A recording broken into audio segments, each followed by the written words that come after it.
So I'm Casey Cassis. I'm one of the owners of Mr. Sizzles, and I'm sitting with my husband, Chris. How you doing? Basically, during the pandemic, we decided we didn't want to go back to working for other people, and saw this place was open, and Perks had closed their doors, so we just went to work and quit our jobs in January, and here we are.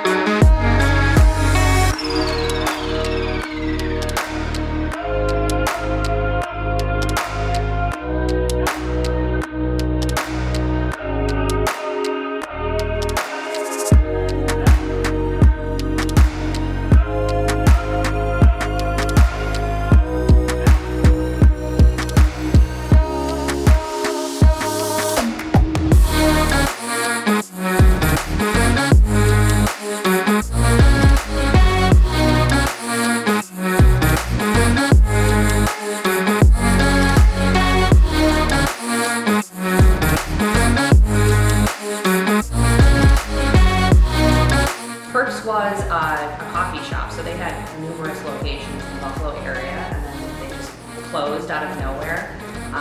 Their employees were planning on unionizing. The owner wasn't super stoked about it, so they locked the doors in the middle of the night and left all of their equipment and money in the safe. And Chris and I used a sawzall and cut it open. We had like $12 in our bank account, and we're like $800 richer for, a couple weeks. It was weird because there was like food in the freezers, like there was people's clothing here. I mean, staff shoes and aprons, and they left literally everything. And apparently they did it at all the locations they had. So, as a new business in a time when you can't get equipment, you can't, you're just kind of fighting to survive. It was a nice little bonus for us. Sure. Did this previous staff show up randomly when you guys opened and ask for their belongings? No, I don't even, like if they did, they've never said, oh, I used to work at Perks, so not that I'm aware of. And again, it was such a crazy time because it was, the pandemic was really happening. Everything was shut down and. Right. That's wild. So when you guys bought this place or basically signed the lease for this place, did you have in a clause that says everything inside is ours now? Yeah.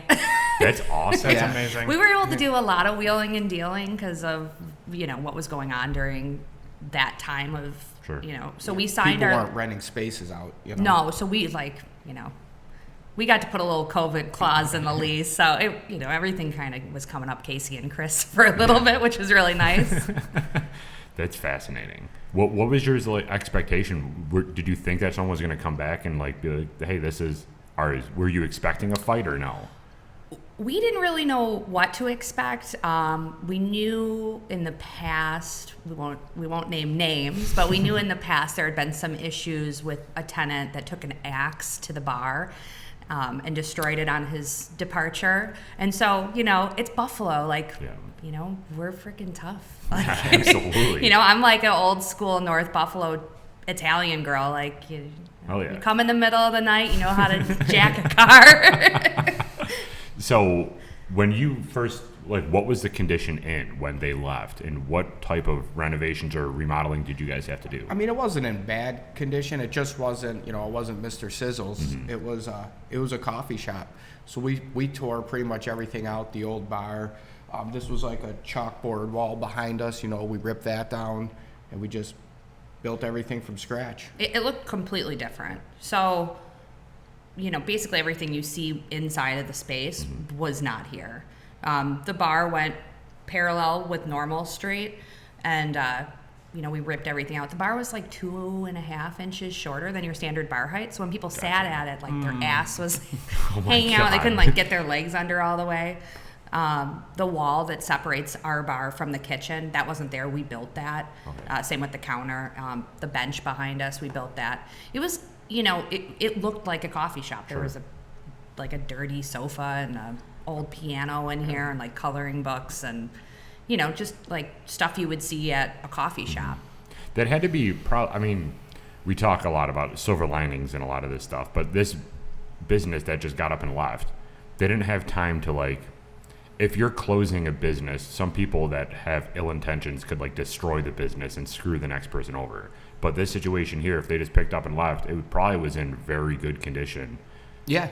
Based off of what you guys were probably expecting. I'm surprised that you're like not a restaurant worker, because that's like a thing in Oh, yeah? restaurants. Yeah, like if a restaurant's closing, nobody, like the owners don't tell the staff because it gets, they're afraid it's going to get ransacked. Sure. So, it's always like pretty hush hush. I mean, this I think was just a totally different scenario, Right.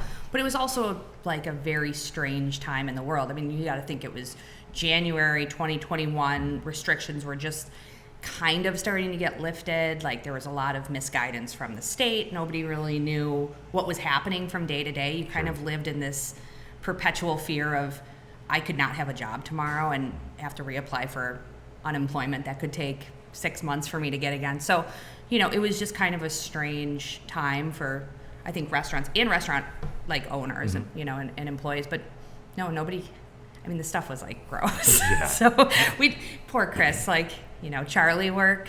So he Scrubbing out freezers. scrubbing out. I mean, there was like, I remember there was a pop top freezer and he opened it and I just saw his face and he was like, "Oh my God, like what the fuck is this?" And it was So bad. It was like a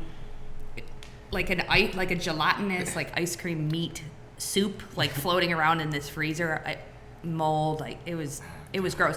And so they had turned the power off and they had been gone for probably 6 months before we got into the space. So like all of that stuff had been decomposing in the fridges and freezers. We don't drink alcohol anymore because we were big party animals.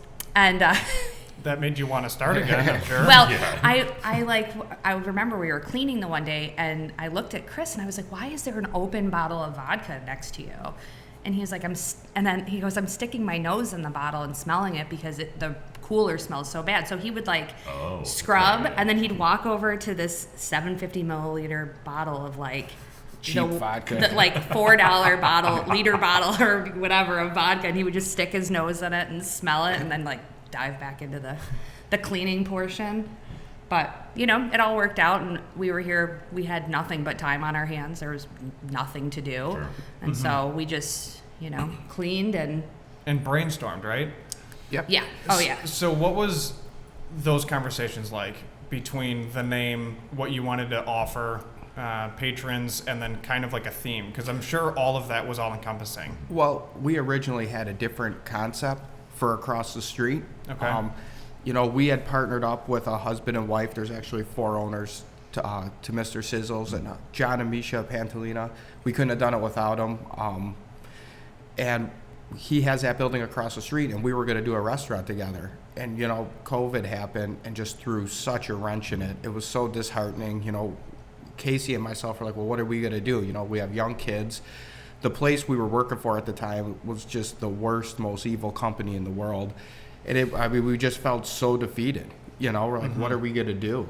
And, John's just a risk taker, and he really believed in Casey and myself. And He wanted it to be a coffee shop again. He did. And you're like, dude, like, did you not hear that we used to be huge partiers? Like, we don't drink coffee like that. Like, Yeah, like, you know what I we mean? don't Like, know I know anything like a about ton coffee. about alcohol, but like that's like about it.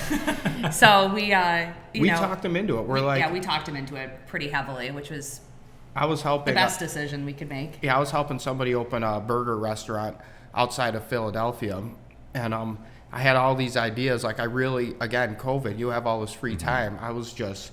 I dove into the project just for really something to do, and I just had burgers on the mind, and I was getting so excited. And I thought I was on a roll, and I gave him all these ideas. A brioche roll. Hey. That's a little dad joke for a little burger joke for you. So he didn't use any of the ideas. And then this property came open, and I was just annoyed. I'm like, I'm not doing coffee. I don't know shit about it, but I don't want to wake up early, and so Yeah, that too.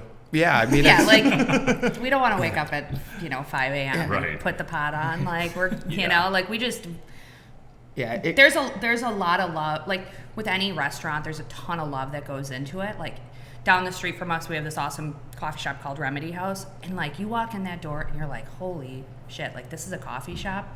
Like I mean, it could be like a it could be somebody's house, like it's gorgeous inside, and they just put like love in every single cup of coffee that you have. And that's great if you know coffee. What you're doing. But like, Yeah, really. aside from like hitting the on button, like I don't, we drink coffee, but I don't know how to do any of that stuff. So he had a hard on for coffee for a long time, but we talked him out of it. But then it just clicked. All these things I was doing with these other guys that they didn't use. I looked at Casey and I thought I was going to have to like sell her on it. And I'm like, what about burgers? She just like looked at me, right through my friggin' head. She's like, fuck yeah, let's do it. So That's awesome. It was on. Yeah. I mean, a lot of the early stages of like menu development and concept development was like just the brainchild of Chris. And so, we were at his dad's house in Rochester, and he was like outside playing frisbee with our daughter, and ran inside and he's like, we're doing burgers. He's like, we're doing smash burgers. I'm like, I don't know what the hell that is. But okay. And he was like, burgers, like take the ball and you throw it on the flat top and you just smash it down. There is a fly in here that is driving me crazy. So he was like, this is what we're gonna do. And he had been talking to his cousin about all this stuff, and I was like, I think that sounds like an awesome idea. I don't super love like a thick burger. Like it's just not for me. It's the same with like a sub. I always end up pulling half the meat off, or like it's just too much for me.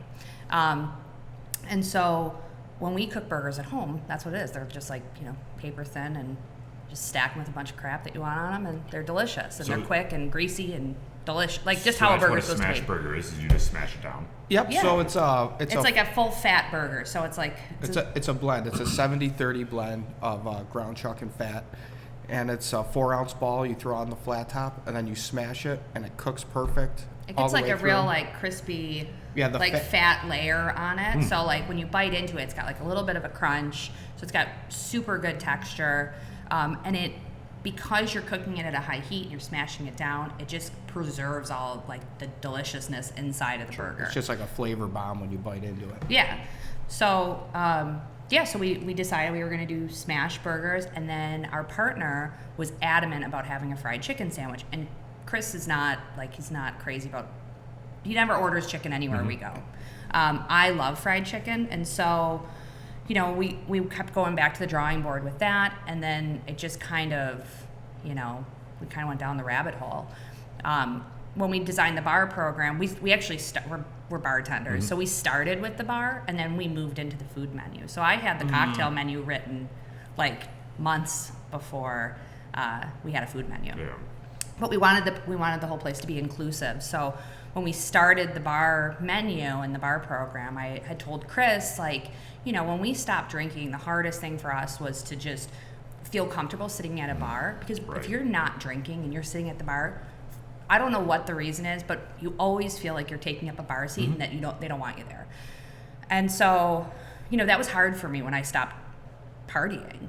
That's all I knew was like bartenders. Sure. And so, I would told him, I'm like, I want to take the bar back. Like I want it to be a place that you're comfortable and you can sit there and not have alcohol and still feel like you're welcome. So he came up with the design of the shape of the bar, which is a horseshoe shape, and people just sit around, and it's awesome because you can talk to everybody from any seat that you're sitting in the bar, and you can have a mocktail. We have a huge list of NA beers. I think right now we have like 6 different NA beers. Oh wow. We have we're picking up like 4 different types of gluten-free beer. We have a whole mocktail menu in the cocktail book. We also have a whole line of NA spirits as well. And then, of course, we have, the real stuff. Sure. So That's great. So how did you create the recipes for all those mocktails and everything like that? Are they as simple as just, the same recipe, just don't use alcohol? No. So I come from a craft cocktail background. I studied under Adam Rath at Hydraulic Hearth. Oh, yeah. Love Adam. He's awesome. He is, a magic man behind the bar. I'm so mad that he moved. I am too, but he's in Hawaii, so I guess it just is what it is. I hope he gets sick of the fact that milk's like $9 a gallon and he moves back. They always come back. Yes. But I learned from Adam, and him and Harry, they took a chance on me. I was a longtime server at Mother's, and so I really wanted to get behind the bar and do craft cocktails. I just thought it would be so cool. And Adam really took me under his wing. I learned, so much, like just weird things. He's a wealth of information. Sometimes it's like Adam overload, Yes. but he's awesome. And so I got to experience learning cocktails from the best person in the industry. Some people will argue maybe there's another person that was better. I will challenge anybody on that. Adam, by far, the most talented, knowledgeable craft cocktail person I've ever met.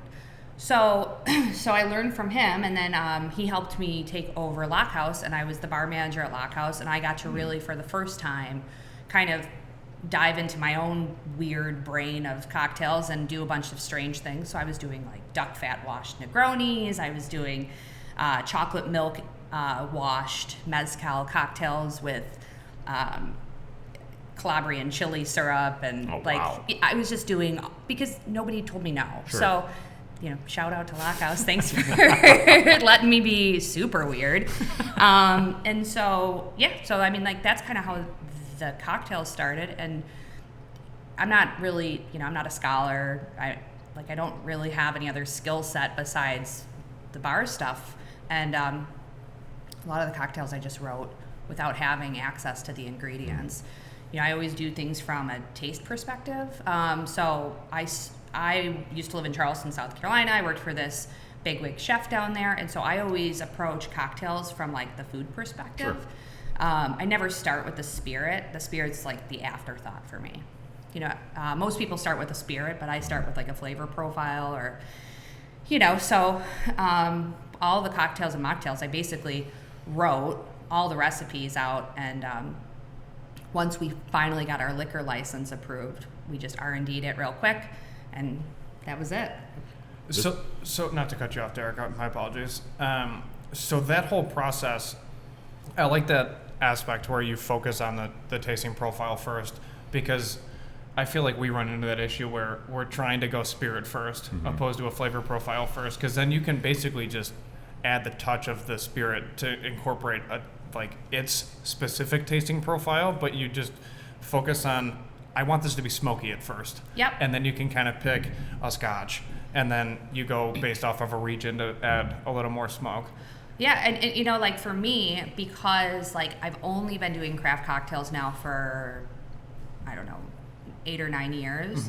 I felt like I was kind of behind the curve of everything. I couldn't tell you what every flavor profile of every scotch or Right. I just don't know that kind of stuff. So my way of learning about different liquors, besides talking to Adam and bugging him constantly, was to just start here and then do a little research of how can I get this type of flavor, and then here we are. Do you have to have a liquor license to make only mocktails? No. Okay. Nope. I just didn't know if it's the environment of basically a cocktail. Nope. Do some mocktails, though, have alcohol in them, even if it's just a small portion? So, yes and no. Okay. A lot. So for me, when I stopped drinking, I really tried to cut out all alcohol, but we'll drink any beers. Yeah. I'll use bitters, but if you're in the program or you vehemently do not want any alcohol, if you go to a place that serves mocktails, it probably does have some sort of trace of alcohol in it.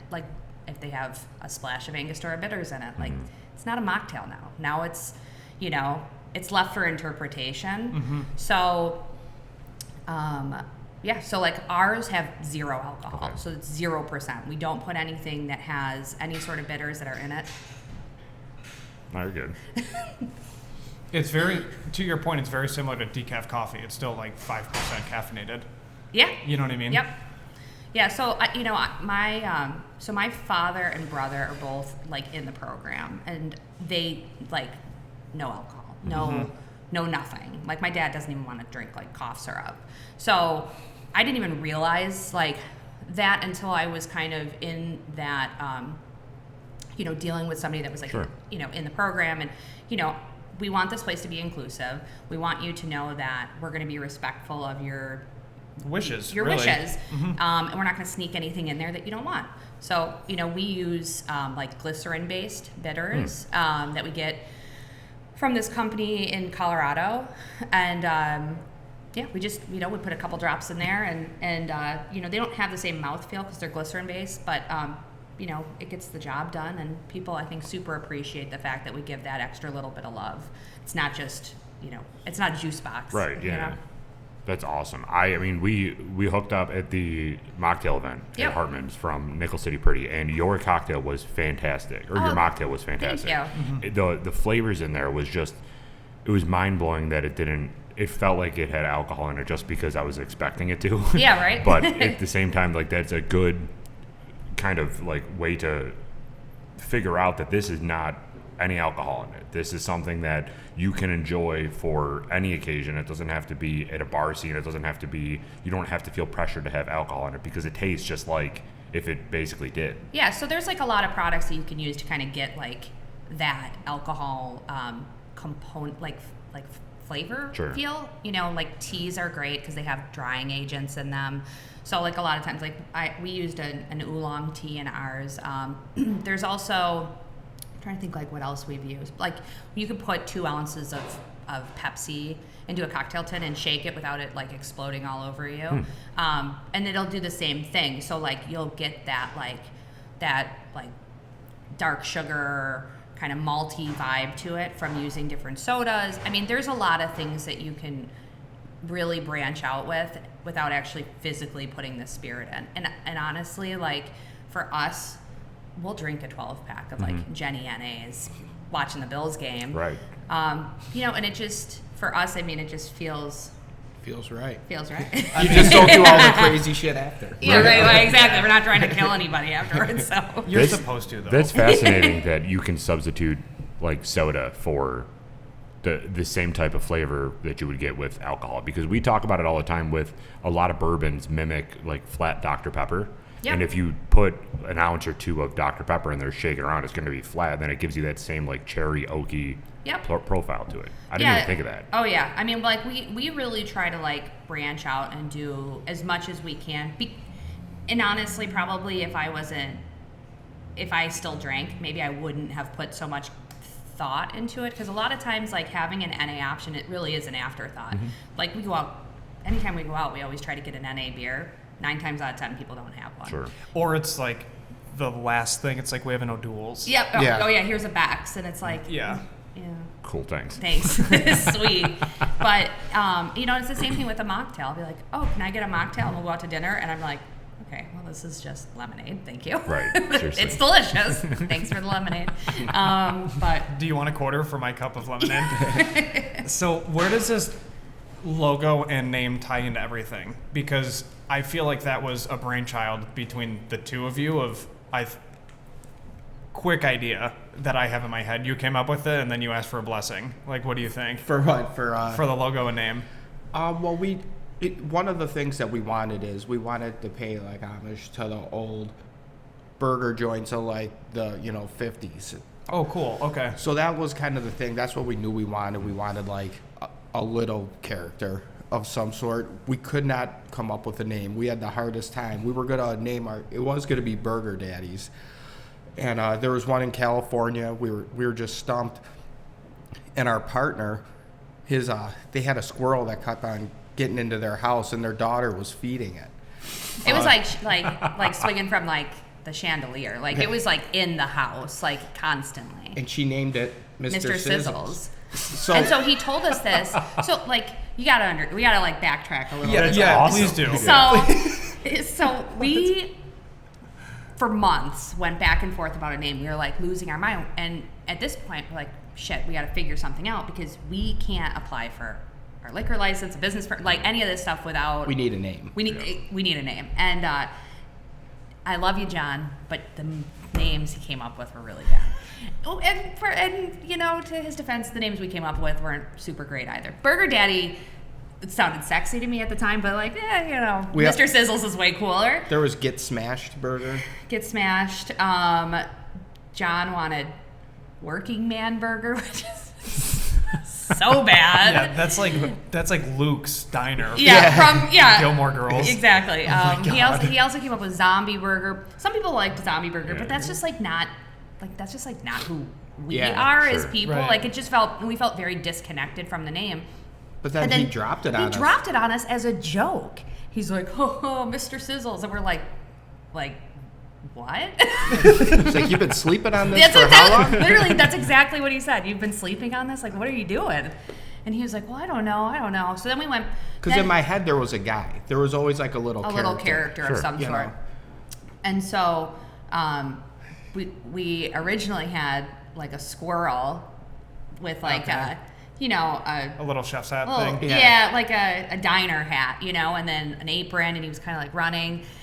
And I told Chris, I'm like, I just don't want to associate a squirrel with our meat. Right. Like, you know what I mean? It just didn't feel like a good fit. And so we hired this guy, Ferris, sat down with him, had a bunch of meetings. He's in New York City. He's one of John's buddies. And We told him what we wanted. We're like, think Archie comics. yeah, think Oh, Wimpy, think Wimpy, Popeye, think Archie Comics.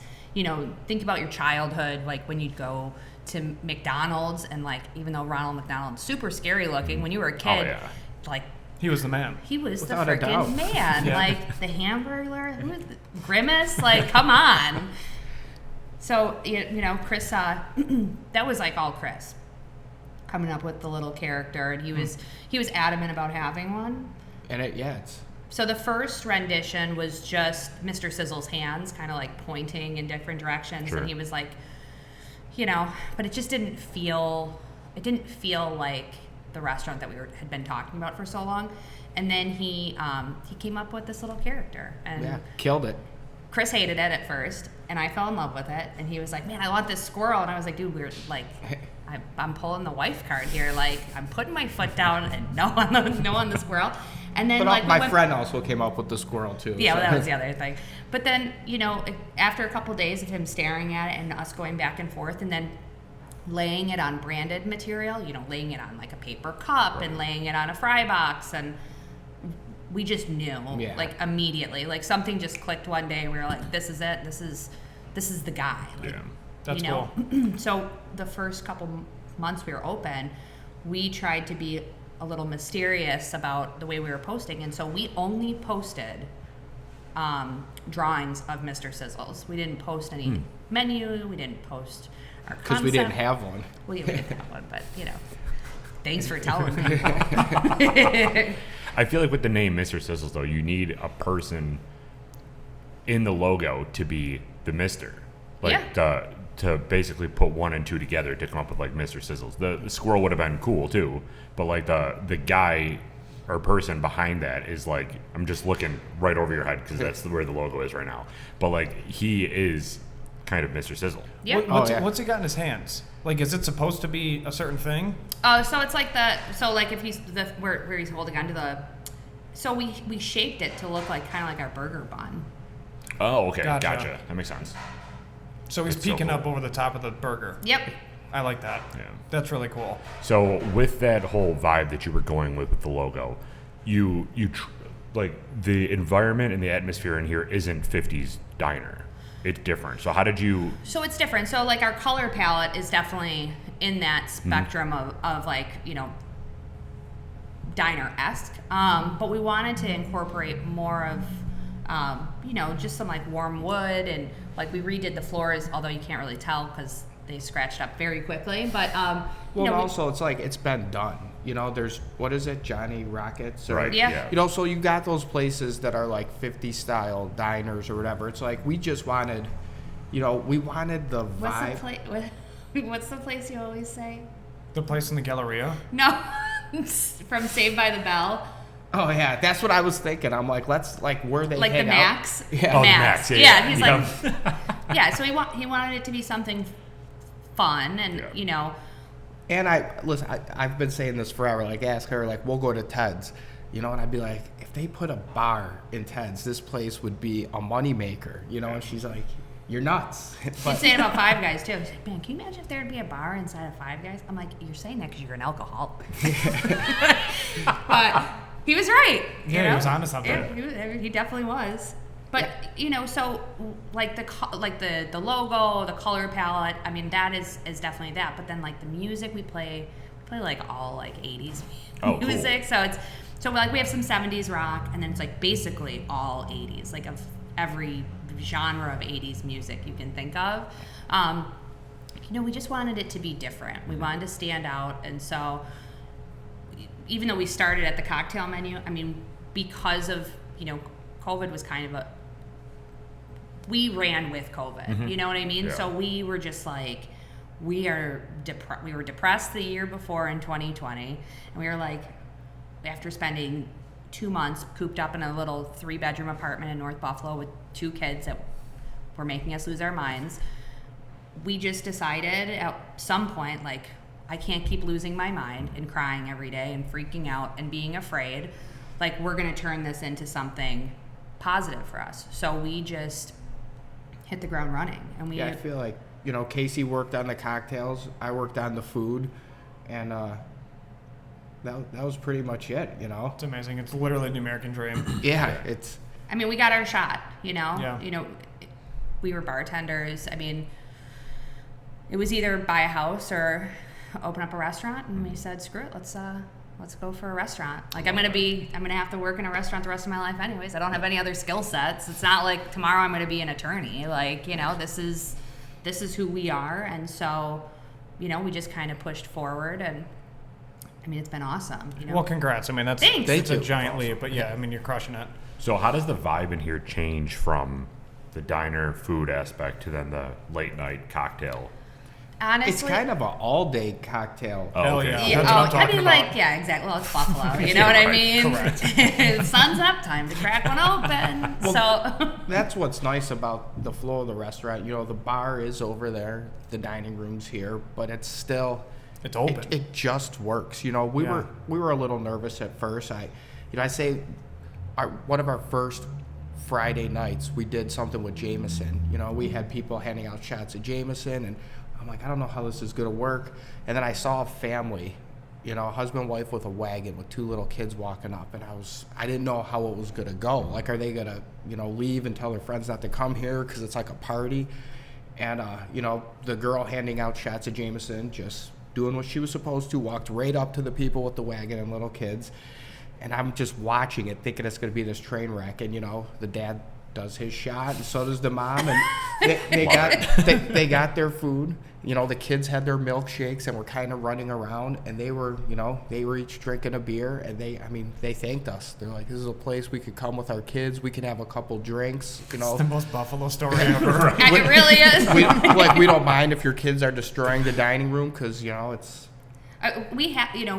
We have like a 2-year-old and a 15-year-old, and so when we go out to eat, like, that's the hardest thing. Is like, dude, I'm in for $100 right. every friggin' time I walk out the door, and then I get annoyed because my 15-year-old is so picky, and unless they have mac and cheese and chicken nuggets, she's pissed and doesn't want to eat anything, and it's like, there's just...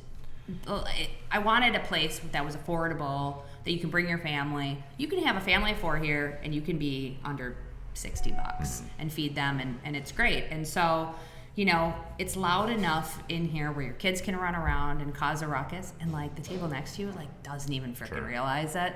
And the bar is separate enough where you're not uncomfortable that people are drinking. Like, I remember working at Mother's. I will have stories from that place until the day I die.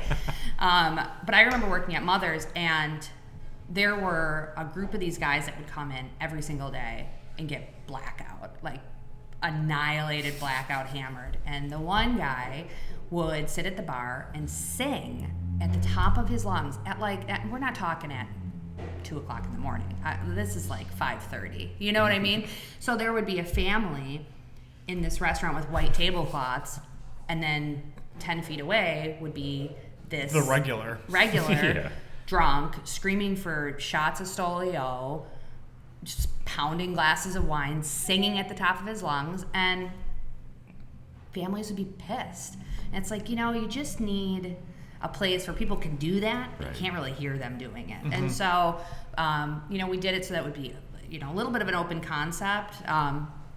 and there were some challenges with the build out because of the structure of the building and kind of things that are already in its place. There are these big pillars, there's, floor to ceiling windows. So like it gets freaking noisy in here. But nobody seems to really mind. I mean, people come back multiple times a week and, and it is nice that you can come in here with your family and feel like you're in a cool, like popular restaurant and not feel obligated to like partake in any of the shenanigans that are happening at the table next to you or the bar or whatever. And that's what we really try to do here is be inclusive.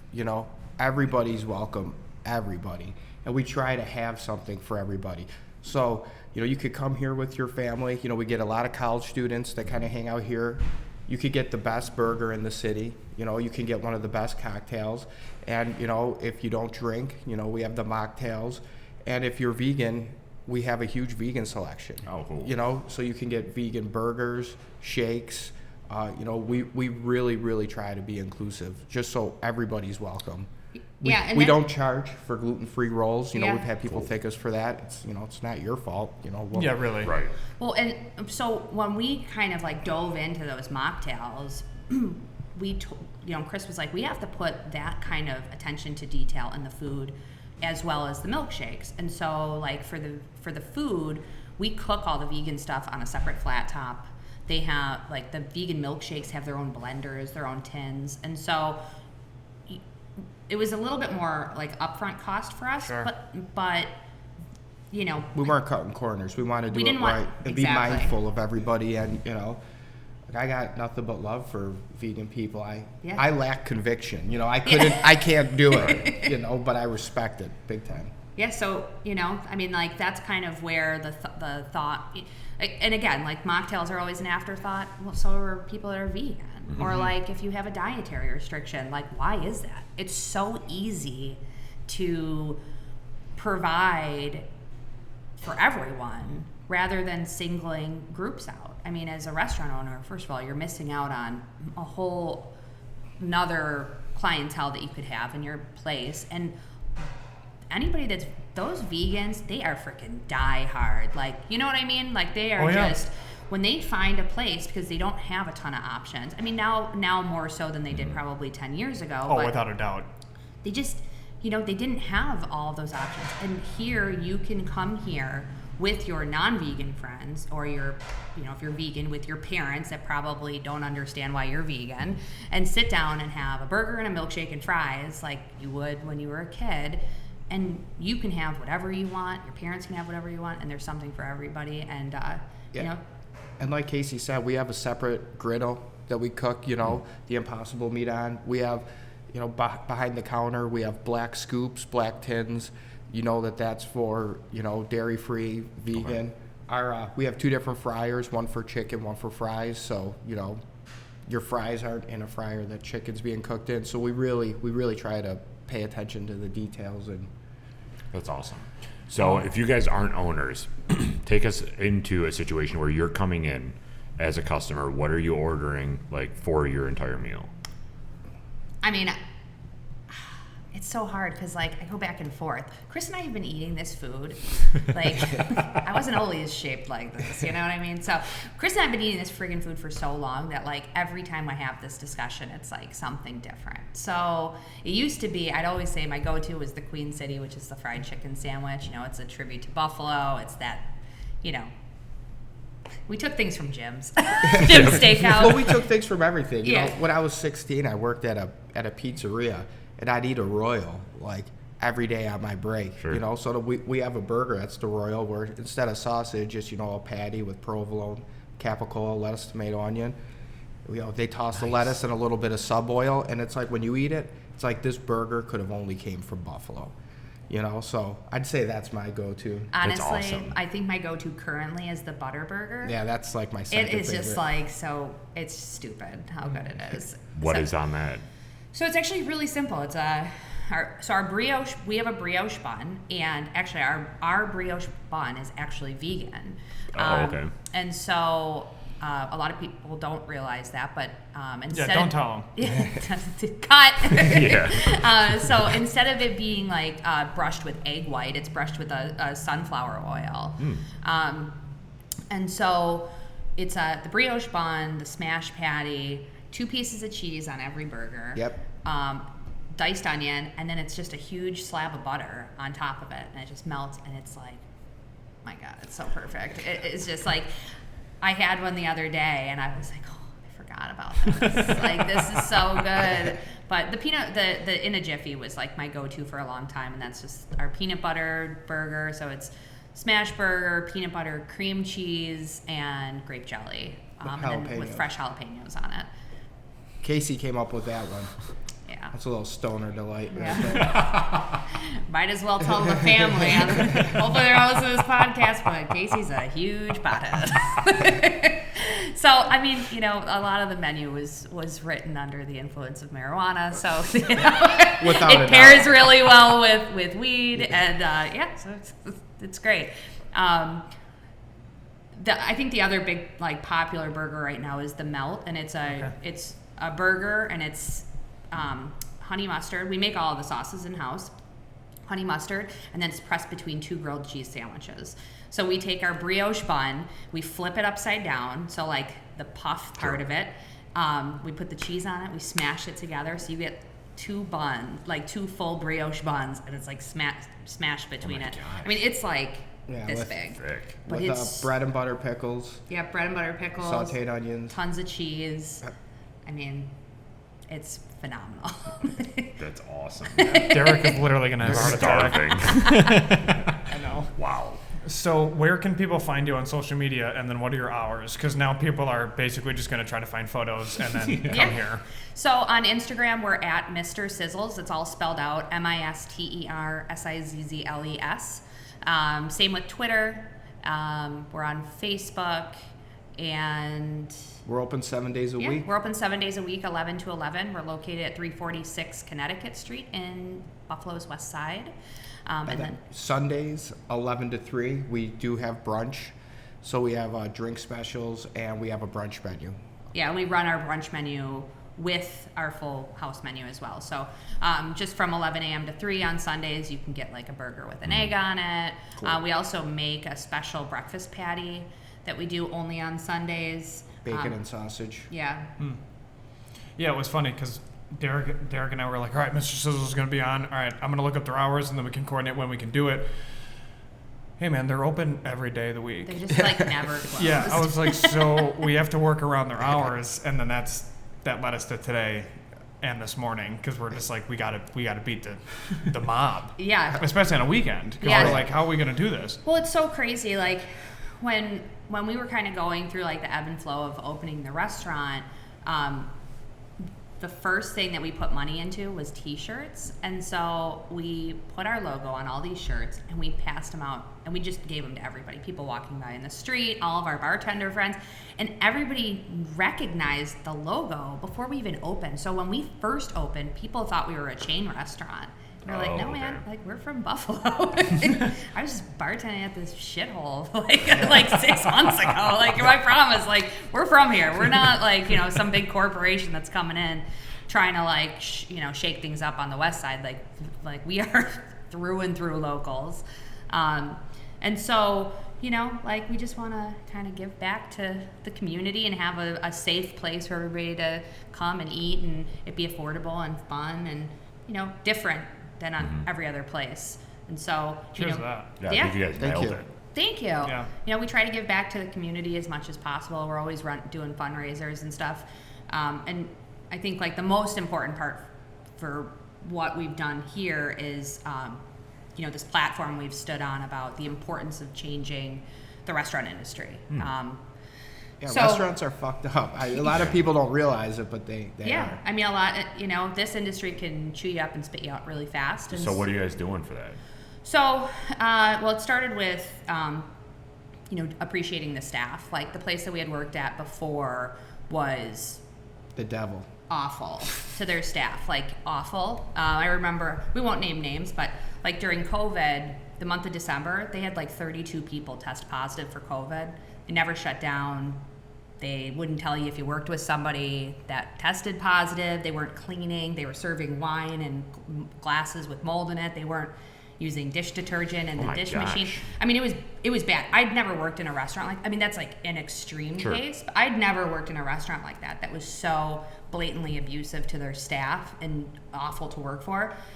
And so, you know, when we were like writing out our business plan and figuring out how we wanted to staff everything, I was like, if this is common practice in a restaurant that's probably doing like $9 million a year in sales, it's probably happening all over the country. And so we didn't want to become the white knights of the restaurant industry, but like we really took a stand, and we continue to take a stand about a lot of the injustices that happen in this industry. It's disgusting, it's heartbreaking, and you know, the only way it stops is if we stop accepting that it's a normal thing. Right. So, And you know, we're very proud of it. Yeah, we're super proud of it. We're super, super, super staff forward. We make sure that they are paid exceptionally well. We have zero tolerance for drugs and alcohol, zero tolerance for sexual harassment. You're not walking into this place and being screamed at by the owners. You're not being talked down to by your managers. You're not being harassed. You're not being treated like shit. Which is pretty friggin' normal in this industry. But and with that, we have the most talented, overqualified staff for, like, you know, doing what we're doing. yeah, and I think a lot of the people that we do have working here believe in that vision of changing the restaurant industry. Sure. You know, I mean, it has to stop. Like, so, you know, we provide through our human resources that we use, we have addiction relief services, we have housing services, we have, you know, we try to just provide everything. We also have 401k option, full benefits, you know, the things that you would get at any other job in the world. People, you know, Chris says it all the time. When he would be bartending, people would come in and go, "So what's your real job?" It's Yeah, like, you know, they think I just do it on the That's weekends, demeaning. and it's like, oh, well, I'm a bartender, you know, Right. thank you very much, you know, and I'm proud of it. You know, I love this industry so much, you know. Yeah. So Do you think that the other restaurants are just like owner greed is what's causing all of their stuff, No, or do you I think think it's just the norm. No, I think it's You the know. norm. And here's the other thing. I think that a lot of times, at least in the earlier years, a lot of times with restaurants, they're not owned by people that have maybe worked in restaurants. It's not, I mean, that's not, you know, like a cookie cutter mold Sure, for every single restaurant, because believe me, there are plenty of places that are restaurant worker owned. But that started with, you know, I think probably knowing that you can pay your bartenders less than minimum wage, or your servers, and, you know, kind of demoralizing people that are in the back of house, which are the hardest working individuals. I mean, you know, we The have unsung heroes right there. when we did our staff training, Chris, you should tell them about like how, like about if you're working in the dish. Oh yeah, it's one of those, you know, you have to respect every role. You know, when we introduced our manager team, you know, I said, this is our executive chef, Jason Ramos. You could call him Chef or Chef Jason, but that's the title he earned. You know, you got to show him that respect and call him it. You know, I said, anybody that you know, gives the dishwasher a hard time, disrespects him, you know, shits on him, anything like that, we're just going to schedule you a dish shift, because the role is so important. It's the most important role in the restaurant, you know, and they get treated like shit at most places where, you know, I mean, that's my hero right there. You know, our dishwasher got Employee of the Month 2 months ago, you Yeah, know, and- just because he's that good. Yeah, we do these like programs, right? So we do like Employee of the Month. So every month we choose an Employee of the Month. We put a nice little blurb out on our hot schedules, like it's a scheduling app that we use for the staff, and then we give them $100 cash. We also give them a piece of merch, and you know, it's important that the staff knows how much we appreciate Sure. them, because we wouldn't be this successful if it wasn't for them. And so the And- staff for us has always been front and center. And, And you with feel that that- when you walk in the restaurant. And with that, you know, we aren't here as much as we were in the very beginning. So there's a gentleman that started working for us, you know, so I introduced myself, and he told me, he's like, this is the most professional, well-run kitchen I've ever worked in. And it just, like, I could have cried, you know, and so we're just so thankful, you know, it kind of, we kind of set the stage, and like everybody follows, and Yeah, and so, you know, I think once once you're working in a restaurant and you're working in an environment that like you're appreciated and you know that like your owners think highly of you, they don't look at you like just another body in the door. There's a different level of love that goes into everything you do, and you can taste that in the food. Sure. You can feel that as soon as you open that front door. You're greeted by our awesome milkshake staff that's at the counter. I mean, those guys are so freaking busy. They're making 300 milkshakes a day probably. That's insane because my sister grew up serving ice cream. Yeah. She was in It's that not- whole industry, and she's like, I hate milkshakes. We do like old school. So like we have the stick blenders, right? Like the little thing with, so every single person in here, you walk in, they got a smile on their face, they're happy, they're talking to the guest that's walking in the door, they're joking around with each other. I mean, it's just like, it feels like a family. And, I'm super proud of that because yeah, you should. It's not like that everywhere. I Right. actually took a lot of the way the Zemskis, which is a big restaurant family. Yep.